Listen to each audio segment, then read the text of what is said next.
expressing to him how wonderful it is to see all of the growth and development that's happening here in the Garden City. And I want you all to know that it is not going unnoticed throughout the state of South Carolina, so thank you all.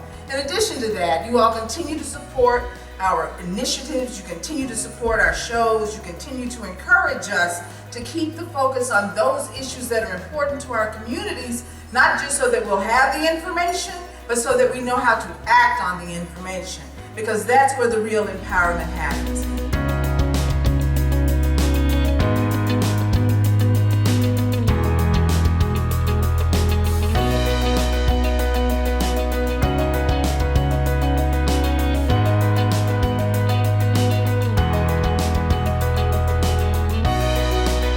This is a great day in Orangeburg County. It is certainly my happy privilege to stand and commend the infant mortality luncheon. It's their 12th year, and I am so proud of Ms. Virginia White and her staff. They've done a great job in making sure that all families and mothers and fathers and children are aware of any kind of problems they have in their lives as it relates to sicknesses. And I really appreciate you and your staff for that. Let's give Ms. Virginia White a hand. She did a great job. City of Orangeburg is so proud of you.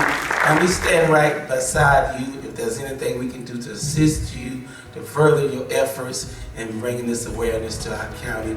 We are ready to rub shoulders with you and make this happen.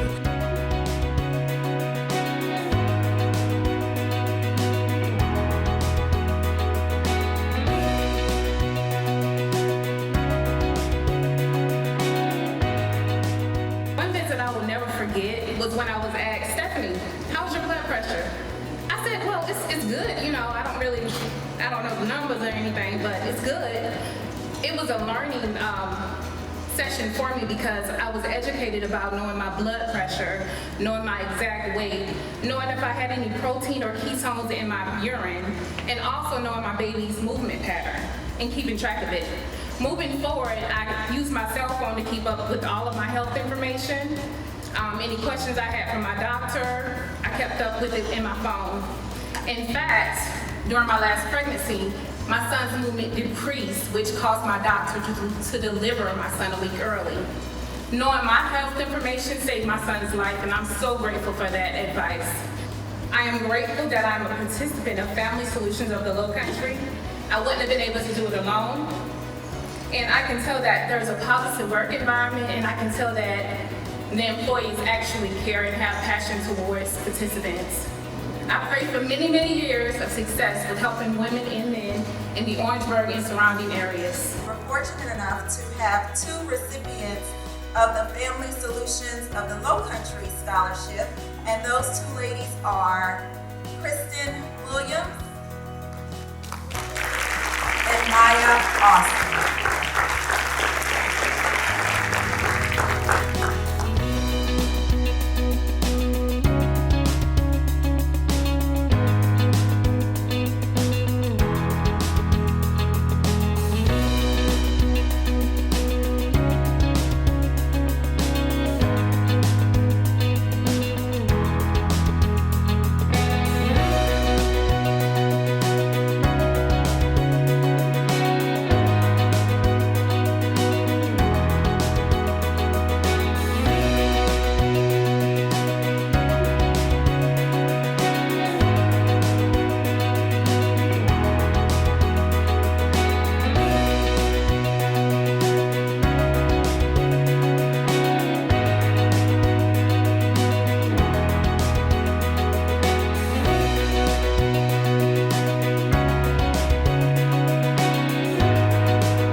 Minnesota, where he earned 2 degrees. I wanted to create my own destiny. Benjamin is now a successful Dallas businessman who owns his own insurance company and has a nonprofit to help fatherless children find success. Circumstances were hard, but I made up my mind to build a legacy I wanted to share with the world.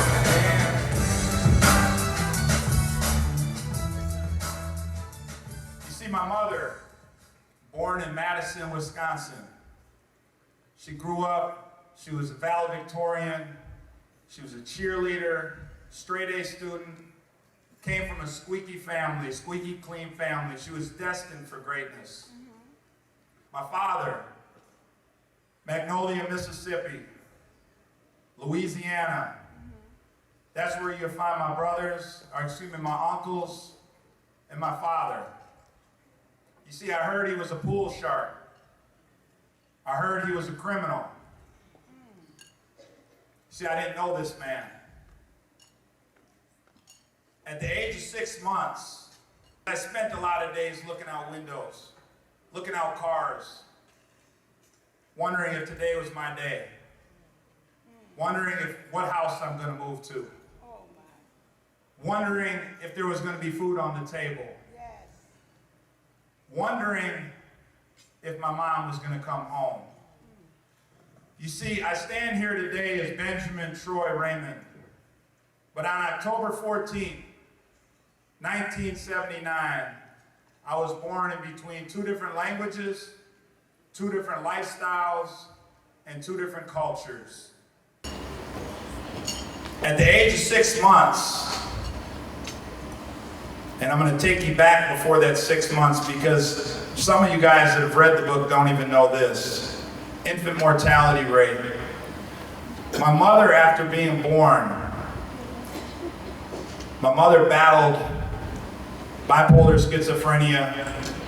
She battled a severe drug addiction. And she was very depressed after I was born. You see, leading up, my mother quit taking her medications because she was afraid that some of these things would transfer over to me. So on one day, she got on the bus in Milwaukee on a cold winter day. Before she got on the bus, it was just me and her in the room. Now this is just months after I was born. And she started panicking and freaking out in her mind. And she left. She walked right out that door on a cold day, and I was left in the crib. You see, a few hours before that, my father and my mother got into an argument. My father went his way, and my mother was still in the house with myself. And as she walked out and got on that bus, she started riding on that bus around the city, around that city, looking for hope, looking for a family solution, looking for something, because she was so scared that she was going to hurt me. She walked out the house. So when my father came back, he was shocked. My mother was gone. You could see the snow prints leading out the house. And I was in that crib by myself. There was a sitter that would come up and down once in a while. It was a duplex, Section 8 duplex. And when my father came in, he didn't know where my mom was. You see, there was an individual on that bus who saw my mom and decided that she needed help. And they called the paramedics and they got my mother to the hospital. Fortunately for me on this day, my father was able to be there to care for me as my mom went into the hospital for weeks. You see, I know I was destined for greatness. God had his hand on my hand, just like he has on your hand. This journey of life, you can't judge a book by its cover. I laugh every day when I go into rooms and people see this suit. They're like, where do you come from? And I start laughing because they don't know my story. I don't know your story. But I am here to say that your season is now. When my mother got back out of the hospital, it was just me, my father, and my mother. And just like so many kids and just like so many families in this room wish for that perfect house, that perfect father and mother and children in the room. My mother, on one cold day, we were sitting and moved into a new Section 8 house. And she heard a little ruffling in the room. She heard some noise. And she went to look because she was afraid somebody was trying to break in the house. So she called the cops. The cops came to the house. They looked room to room. They were trying to find little Benjamin. They finally come to this other room and they see I'm in the room unharmed. What I didn't share and what you heard on the video is my mother was facing real difficulties at that time. Her manic depression had gotten out of control. She was struggling to be a mother.